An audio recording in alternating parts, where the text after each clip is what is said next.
Question number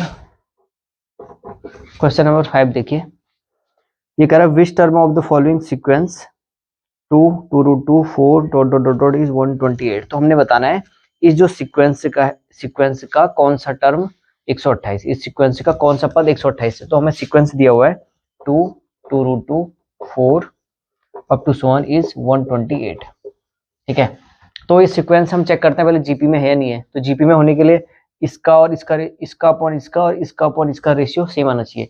तो 2 root 2 upon 2 कितना आ रहा है, रूट 2 आ रहा है, और 4 अपॉन 2 रूट 2, तो ये भी कितना आ रहा है, रूट 2 ही आ रहा है। इसका परिमेयकरण कर दो, रूट 2 से ऊपर भी मल्टीप्लाई, रूट 2 से नीचे भी मल्टीप्लाई, तो रूट 2 आ रहा है ना। तो इसका कॉमन रेशियो सेम है, तो हम कह सकते हैं जीपी में है। ठीक है, अब जीपी में है, हमको ए पता है, आर पता है, आर कितना है, रूट 2 है ना, और ए पता है हमको कितना है, 2 है। तो हम कह सकते हैं हमको पता करना है कि इस जीपी का कौन सा पद 128 है। तो मान लेते हैं जीपी का एनवा पद 128 है। तो एनवा पद क्या होता है जीपी का, a n equal to a r की पावर एन माइनस 1। ठीक है, तो 128 से मान लेते हैं एनवा पद, ए की जगह हमने लग दिया 2, आर की जगह में ये है ना, तो 2 की पावर 1/2 लिख सकते हैं इसको, रूट 2 को। तो 2 की पावर 1/2 की होल पावर एन माइनस 1, तो ये 2 की पावर 7 होता है ना। 128 2 दूना 4 दूना 8 दूना 16 दूना 32 दूना 64 दूना 128, तो 2 की पावर 7 होता है कितना, 128, और 2 ये आ जाएगा कितना, 2 की पावर n माइनस 1 अपॉन 2। ठीक है, तो ये देखो पावर ऐड हो जाएगी इसकी। ठीक है ना, ये भी 2 की पावर 1 है, 2 की पावर n माइनस 1 अपॉन 2 है, तो इसको ऐड कर लो, तो n माइनस 1 अपॉन 2 प्लस 1, तो n माइनस 1 प्लस 2 अपॉन 2, तो n प्लस 1 अपॉन 2। ठीक है, तो आ जाएगा 2 की पावर 7 इक्वल टू 2 की पावर, देखो n प्लस 1 अपॉन 2, ये कितना होगा, 2 की पावर n प्लस 1 अपॉन 2 हो गया ना। अब यहाँ भी कंपेयर कर सकते हैं हम, यहाँ भी 2 की पावर 7 है, 2 की पावर n प्लस 1 है, तो n plus 1 upon 2 equal to 7, तो n इक्वल टू आ जाएगा 14 माइनस 1, तो n आ जाएगा 13। ठीक है, इसको सोल्व किया ना, 14 में से 1 गया 13 हो गया। ठीक, तो यहाँ से हम क्या कह सकते हैं, इस जो सीक्वेंस है या इस जीपी का 13वां जो पद है वो 128 होगा। ठीक, चेक कर लेते हैं इसे एक बार, 5 का 13, तो इसका देखिए, तो आंसर हो गया हमारे पास 13वां। ठीक है, तो हम कह सकते हैं इस जो सीक्वेंस है इसका 13वां पद कितना होगा, 128 होगा। नेक्स्ट देखिए, बी है, 5th का बी है, रूट 3 3 रूट 3 रूट 3 फिर 3 फिर 3 रूट 3 अप टू 1 इज 729, और इसका सी वाला पार्ट भी लिख लेते हैं, ये है 1/3 1/9 1/27 इज 1/19,683। ठीक है, ठीक है, तो देखिए अब पहले हम चेक करते हैं कि ये जीपी में है, एपी में है, किस में है। तो देखिए जीपी में ही है, क्योंकि इसका और इसका रेशियो सेम आ रहा होगा।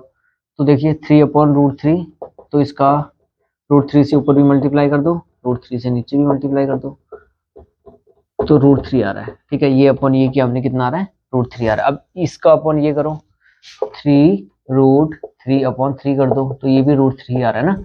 ये अपन ये किया हमने, √3 आया, ये अपन ये किया तो √3 आया, मतलब इसका जो कॉमन रेशियो है वो सेम है।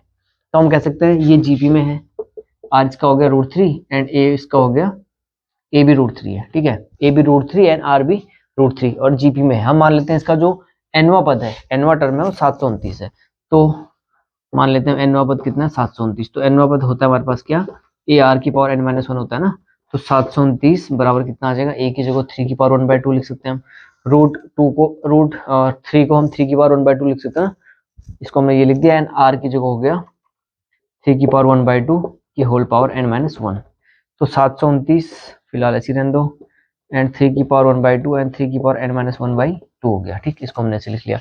अब ये इनका बेस सेम है, तो पावर ऐड हो जाएगी, तो n माइनस 1/2 प्लस 1/2, तो ये हो गया n/2। ठीक है ना, इसको ऐड कर लेंगे तो -1 + 1 0 हो गया, तो n/2, तो 729 हो गया, एंड 3 की पावर n/2। अब ये 3 की कितनी पावर होती है, 729, देखिए 9 की पावर 3 होती है ना, 3 की पावर 6 हो जाएगी 729, 3 की पावर n/2। चेक कर लेते हैं एक बार, 3 × 3 9 × 9 × 9, तो 729 हो गया, तो 3 की पावर 6 कितना होती है, 729। 3 की पावर में लाएंगे ना, क्योंकि यहाँ भी हमारा 3 की पावर में है, तो इसको भी हमने 3 की पावर में चेंज कर लिया। अब देखिए यहाँ से कंपेयर कर सकते हैं हम, n/2 इक्वल टू 6 हो जाएगा, n/2 की वैल्यू आ जाएगी 6 के इक्वल, तो n बराबर आ जाएगा 12। तो इस जीपी का जो 12वां पद होगा वो कितना होगा, 729। इसे भी चेक कर लेते हैं हम, ये आ रहा 12वां, ठीक है। तो ये आंसर हो गया हमारे पास 12, ठीक है। सी वाला देखिए, अब ये भी हमारा जीपी में ही है, क्योंकि इसका रेशियो ये अपॉन ये सेम ही आ रहा है। तो निकाल लेते हैं हम, r इक्वल टू कितना हो जाएगा 1/9 अपॉन 1/3, तो 1/9 इंटू 3/1, तो ये हो जाएगा 1/3। r की वैल्यू आ गई 1/3, ये अपॉन ये किया ना हमने, ये अपॉन ये किया, ठीक है। 1/27 अपॉन 1/9 करोगे तब भी हमारा 1/3 ही आएगा। तो r आ गया 1/3, तो हमारा ये जीपी में है, और a भी हमें पता है 1/3 ही है। तो मान लेते हैं इस जीपी का nवां पद 100 ये है 1/19,683 है ना। तो हम लिख सकते हैं an equal to a r की पावर n-1। तो ये दिया हुआ है हमें कितना, 19683, और a आ गया हमारे पास 1/3 एंड r आ गया कितना 1/3 की पावर n-1, ठीक। तो 19683 बट अपॉन 1 की पावर कुछ भी है तो 1 ही आएगा, तो ऊपर तो 1 हो गया एंड नीचे हो गया, देखिए 3 की पावर 1 एंड 3 की पावर n-1, 3 की पावर n हो जाएगा, ठीक है। n-1 प्लस 1 कितना हो गया, n हो गया। ये मल्टीप्लाई कर रहे हैं ना इसकी, तो पावर 8 हो जाती है, n-1 प्लस 1 3 की पावर n हो गया, तो 3 की पावर n। यहाँ से हम कंपेयर करके लिख सकते हैं 3 की पावर n इक्वल टू 19683। तो 3 की पावर कितना होगा, अब मल्टीप्लाई करके देख लेंगे, ठीक है। 3 इंटू 3 इंटू 3 इंटू 3 इंटू 3 ऐसे करते जाएंगे, तो ये आ जाएगा हमारे पास। हम चेक कर लेते हैं कितना आ रहा आंसर, कितना आंसर आ रहा होगा इसका। इसका आंसर आ रहा है 3 की, अच्छा 9th टर्म, तो 3 की पावर 9। तो आप इसको मल्टीप्लाई कर लोगे ना 9 बार, 1 2 3 4 5 6 7 8 9, 1 2 3 4 5 6 7 8 9, तो 3 की पावर 9 मल्टीप्लाई करके आप देखोगे तो इतना आ रहा होगा 19,683, ठीक। तो यहाँ से कंपेयर कर लेंगे हम, n की पावर n इक्वल टू आ जाएगा 9। तो इसका इस जीपी का जो 9वां पद होगा वो कितना होगा 19,683, ठीक है। नेक्स्ट देखते हैं,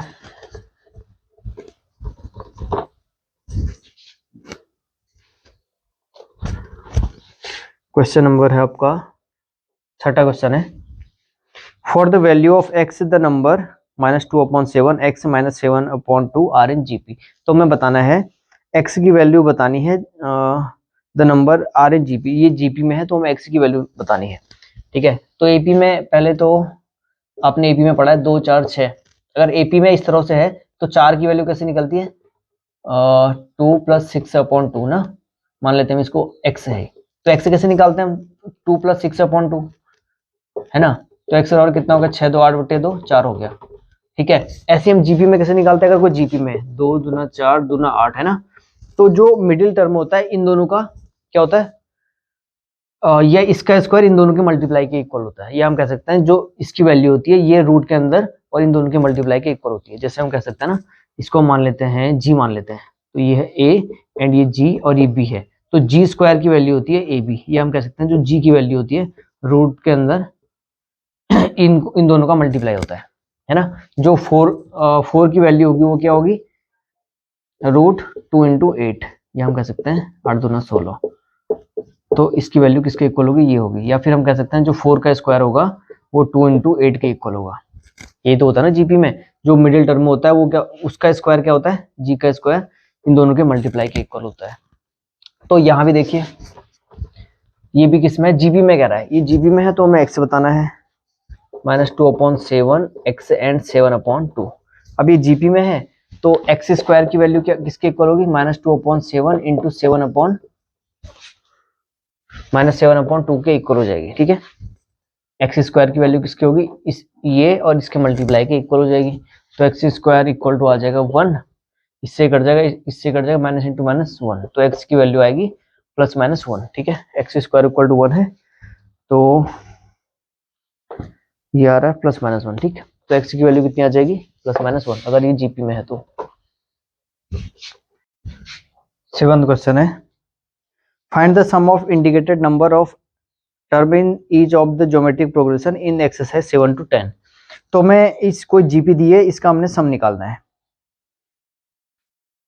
20 टर्म तक, तो हमें जीपी दी है 0.15, 0.015, 0.0015 एंड 20 टर्म तक। ठीक है, तो देखिए एक जीपी दी हुई है, हमें इस जीपी का हमने सम निकालना है। तो सम के लिए फॉर्मूला होता है जीपी का S n equal to a 1 minus are की power n upon 1 minus r and a r की पावर एन माइनस 1 आर की power n minus 1 upon r minus 1। ये फॉर्मूला कब यूज होता है? जब एक बड़ा होता है किससे? आर से। जब एक आर से बड़ा होता है तो हम इस फॉर्मूले का यूज करते हैं, या आर की वैल्यू एक से कम होती है। ठीक है, और इसका यूज कब करते हैं हम? जब आर की वैल्यू एक से ज्यादा होती है। जब आर की वैल्यू एक से ज्यादा होती है तो इसका यूज करते हैं, जब आर की वैल्यू एक से कम होती है तो हम इसका यूज करते हैं। ठीक है, तो यहाँ पहले चेक करते हैं हम। देखिए ये अपॉन ये कर लो 0.015 अपॉन 0.15, तो 1/10 आ जाएगा नहीं। देखिए ऊपर भी हम 1000 से मल्टीप्लाई कर लेते हैं और नीचे भी हम 1000 से मल्टीप्लाई कर लेते हैं, तो ये आ गया 15 हो गए। ठीक है ना, 1000 से मल्टीप्लाई कर ली तो यहाँ पर पॉइंट आएगा, फिर यहाँ फिर यहाँ। ठीक है, तो 15 बट्टे ये कितना हो गया? 150।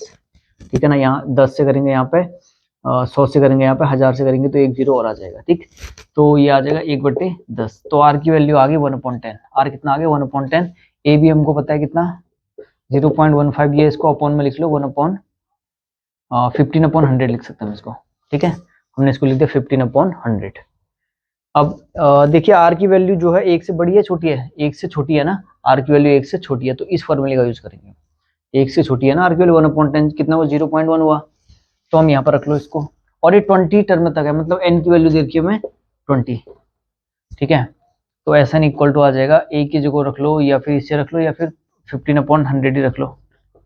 ठीक, एंड 1 की जगह 1 ही है एंड आर आया हमारे पास 1/10। ठीक, तो 1/10 की पावर एन की जगह 20 रख लो एंड 1 माइनस आर की जगह 1/10 रख लो। ठीक, तो 15/100, तो ये 9/10 हो जाएगा ना। 10 ये हो गया 10 - 1 9/10। तो 9/10 है ना, अपॉन में है, तो ये ऊपर जाके मल्टीप्लाई में हो जाएगा, 10/9 लिख सकते हैं हम इसे। एंड ये हो जाएगा 1/, ये इसको फिलहाल ऐसे ही रहने दो, फिर इसको तो हम सॉल्व नहीं कर पाएंगे क्योंकि 10 की पावर 21 20 बहुत ज़्यादा हो जाएगा। ठीक है, तो 1/10 की पावर 20 को फिलहाल ऐसे ही रहने दो। तो ये कट गया 10 बार, किससे कटेगा ये? 5 से काट लो, 5 तिया 15, 5 दूना 10, तो 3, अच्छा 3 तिया 9, तो 1/6 एंड 1/10 की पावर 20। चेक कर लेते हैं एक बार इसे हम।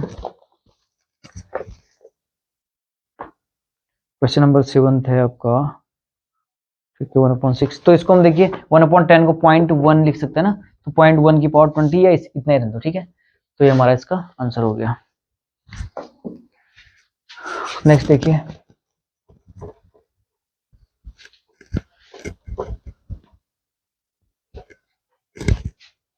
क्वेश्चन नंबर 8वां है।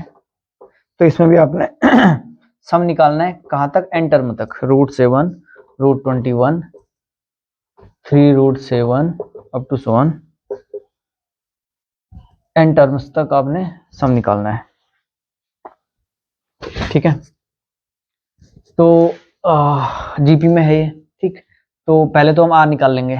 तो ए तो हमको पता है √7 एंड आर आ जाएगा √21 अपॉन √7, तो आ जाएगा 3।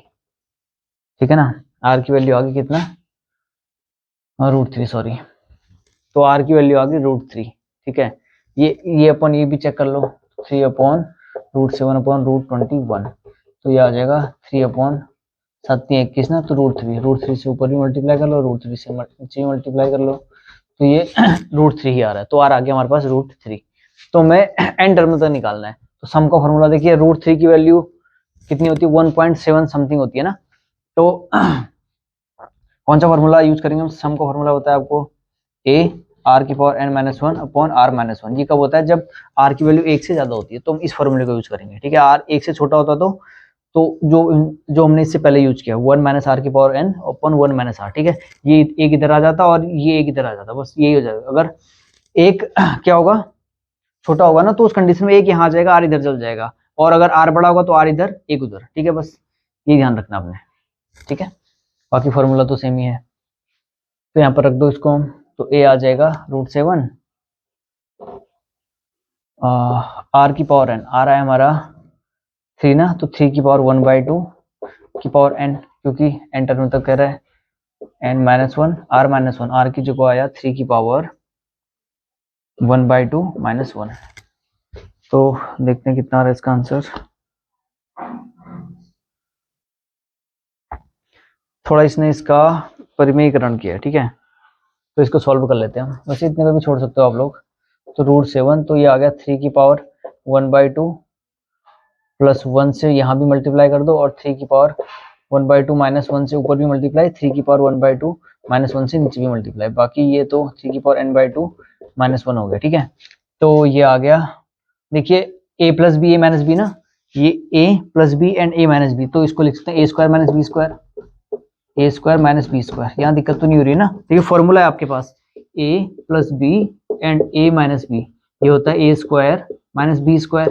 देखिए ये a है एंड ये b है, तो मैंने लिख दिया a स्क्वायर मतलब 3 की पावर 1/2 का होल स्क्वायर माइनस 1 का होल स्क्वायर, ठीक, इसका यूज किया। तो ये आ गया 3 -1, ये हो गया 2, क्योंकि इससे कट जाएगा ना, 3 की पावर 2/2 हो जाएगा एंड -1, 1 का स्क्वायर 1 ही हुआ, तो 3 -1 2। तो ये तो आ गया हमारे पास √7/2 एंड 3 की पावर 1/2 -1 एंड 3 की पावर n/2 -1, यही आ रहा था ना।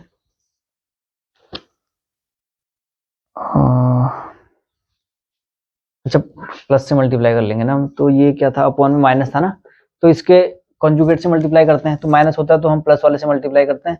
तो ये माइनस था यहाँ पे, तो हमने प्लस वाले से मल्टीप्लाई किया, बाकी बात एक ही चीज है, ठीक है, वो चीज यहाँ पे सेम है, मैंने यहाँ पे प्लस लिख लिया था बस, ठीक। तो हमारा आंसर ये हो गया √7/2, 3 की पावर 1/2 +1 एंड 3 की पावर n/2 -1, ठीक है। तो नेक्स्ट देखिए,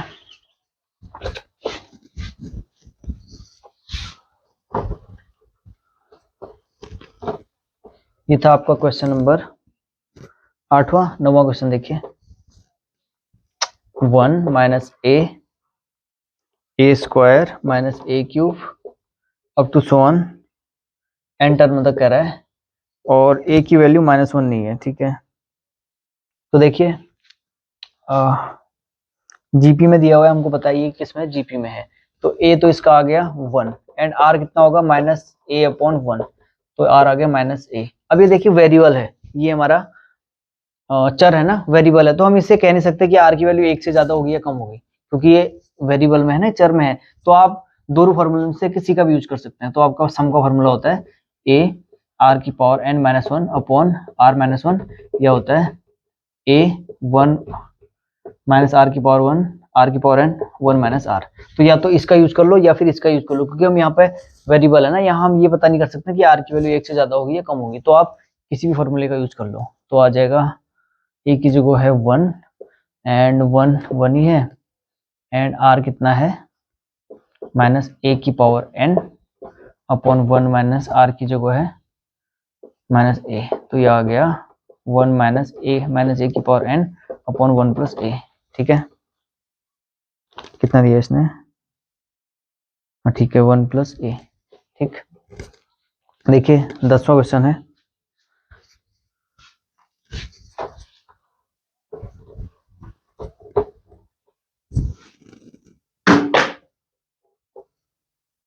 x³ x की पावर 5 x की पावर 7 n टर्म तक हमने इसका सम करना है, और जहाँ x की वैल्यू ±1 के इक्वल नहीं है, ठीक है। तो सम का फॉर्मूला मैं बताया, Sn इक्वल टू होता है a r की power n-1 upon r-1 and a 1 - r की पावर n अपॉन 1 - r। ये कब होता है, जब r बड़ा होगा, और ये कब होता है, जब 1 बड़ा होगा, ठीक है, r से। तो यहाँ पर देखिए a तो हमको पता है x³ है, एंड r कितना है x की पावर 5 अपॉन x², तो ये आ गया x³ ना, ठीक है। तो ये आ गया x², ठीक है। तो अब यहाँ भी वेरिएबल आ रहा है, यहाँ भी हम ये नहीं कह सकते कि ये बड़ा होगा ये छोटा होगा, ठीक। तो इसकी वैल्यू कुछ भी हो सकती है ना, क्योंकि ये वेरिएबल है, ठीक। तो हम यहाँ पे कोई सा भी फॉर्मूला यूज कर लो, या फिर इसका यूज कर लो या फिर इसका यूज कर लो, ठीक। क्योंकि वेरिएबल के केस में हम ये नहीं कह सकते ना कि इसकी वैल्यू एक से बड़ी है या एक से ज्यादा है। हो सकता है निगेटिव में आ जाए या हो सकता है ये पॉजिटिव में आ जाए, ठीक। तो पॉजिटिव में तो आएगा, लेकिन हम ये नहीं कह सकते ना कि ये जो एक, ये तो स्क्वायर है ना, ये तो पॉजिटिव ही आएगा, लेकिन हम ये थोड़ा कह सकते हैं कि एक से ज्यादा ही होगा या कम ही होगा, ठीक। क्योंकि ये हमारा एक्स क्यूब है ना, अब ये भी तो एक से ज्यादा या कम हो सकता है। तो इस केस में हम ये नहीं कह सकते कि ये एक से बड़ा होगा या फिर एक से ज्यादा कम होगी इसकी वैल्यू, ठीक है ना, क्योंकि वेरिएबल है ना। तो यहाँ भी कोई फॉर्मूला यूज कर लो, या फिर इसका यूज कर लो या फिर इसका यूज कर लो आप। तो एक्स क्यूब एंड ए की जगह रख दो 1 माइनस आर कितना है, एक्स स्क्वायर की power n upon 1 minus are की जगह एक्स स्क्वायर। तो एक्स क्यूब, इसको थोड़ा और सॉल्व कर लो, एक्स की power 2n 1 minus x square. तो इसे भी चेक कर लेते हैं हम। तो इसका आंसर ठीक है।